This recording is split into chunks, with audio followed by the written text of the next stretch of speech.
شریعت میں ایک تیسری چیز بہت اہم ہے، اسے کہتے ہیں اخلاق۔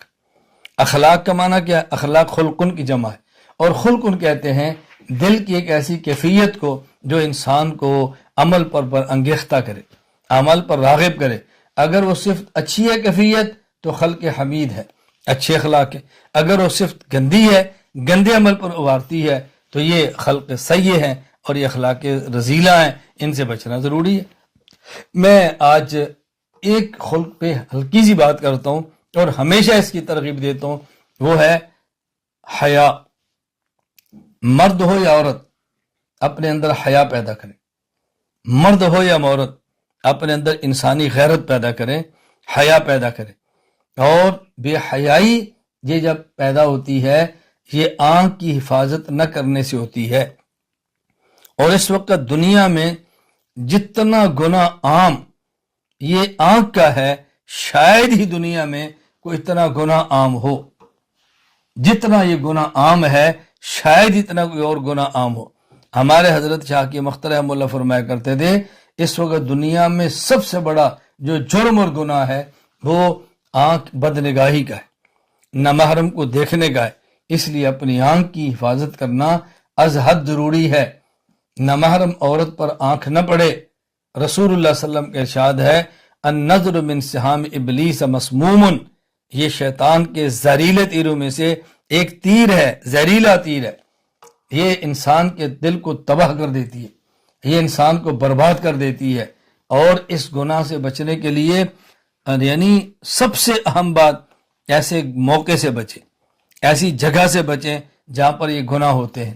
بغیر ضرورت کے بازار جانا بچیں، بلا ضرورت کے شادیوں میں شرکت کرنا جس میں مخلوط اجتماع ہو، مرد عورت اکٹھے، اس سے بچیں۔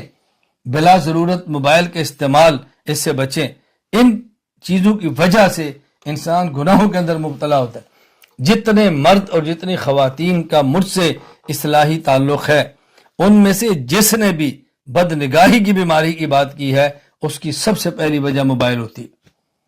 جو بھی بد نگاہی کی بات کرتا ہے اس کی وجہ موبائل ہے۔ موبائل کی وجہ سے بد نگاہی، موبائل کی وجہ سے بے حیائی، موبائل کی وجہ سے غلط چیزیں۔ اس لیے میں بار بار یہ بات کہہ رہا ہوں بلا ضرورت موبائل کے استعمال سے بچیں، بلا ضرورت موبائل کے استعمال سے بچیں۔ اس کو اس انداز میں بنا دیا گیا ہے کہ انسان قرآن بھی پڑھے دیکھے تو اس کی نظر پڑے گی، اگر وہ حدیث بھی ہو نظر پڑے گی، اگر وہ بیان بھی سنے اس کی نظر دائیں بائیں جائے گی۔ اس سے بچنے کا طریقہ سب سے آسان ترین طریقہ یہ ہے کہ خود کو بلا ضرورت موبائل کے استعمال کرنے سے بچیں۔ بس جس قدر بلا ضرورت استعمال سے بچیں گے اتنا گناہوں سے بچ جائیں گے۔ میں اکثر یہ بات کہتا ہوں، جو بھی مجھے یہ بات کہتا ہے کہ جی یہ بدنگاہی میرا پیچھا نہیں چھوڑ رہی، فلاں گناہ نہیں چھوڑ رہا، میں کہتا ہوں آپ موبائل کی جان چھوڑ دو، بدنگاہی آپ کی جان چھوڑ دے گی۔ آپ اس سے جان چھڑا لو، باقی گناہوں سے ہماری جان چھوٹ جائے گی۔ تو ہم اپنی حفاظت کریں، اپنی آنکھوں کی حفاظت کریں۔ جو انسان آنکھ سے دیکھتا ہے وہ دماغ میں محفوظ ہوتا ہے، وہ دماغ کی طرح منتقل ہوتا ہے۔ پھر ہم کہتے ہیں نماز میں لذت نہیں آتی، ہم کہتے ہیں قرآن میں لذت نہیں آتی، ہم کہتے ہیں ذکر میں لذت نہیں آتی، ہم کہتے ہیں دین پڑھنے میں لذت نہیں آتی، علماء کی مجلس میں لذت نہیں آتی۔ وہی جب دماغ کے اندر بے حیائی اور نامحرم خواتین گھسی ہوگی تو بتائیں کیسے لذت آئی؟ جب خواتین کے دماغ میں نامحرم مرد گھسے ہوں گے تو آپ بتائیں پھر انسان کو عبادات میں لذت کہاں سے آئے گی؟ قرآن میں لذت کہاں سے آئے گی؟ احادیث میں کہاں سے آئے گی؟ فقہ عقائد میں کہاں سے آئے گی؟ شریعت میں کہاں سے آئے گی؟ پھر اہل علم کی مجلس میں انسان کو کیسے لطف آ سکتا ہے؟ آدمی کیسے علماء کی مجلس میں جاتا ہے؟ تو سب سے بڑا اور سب سے زیادہ گناہ اس وقت یہ بدنگاہی کا ہے۔ ہم اپنی اس سے حفاظت کریں، اپنے آپ کو بچانے کی کوشش کریں۔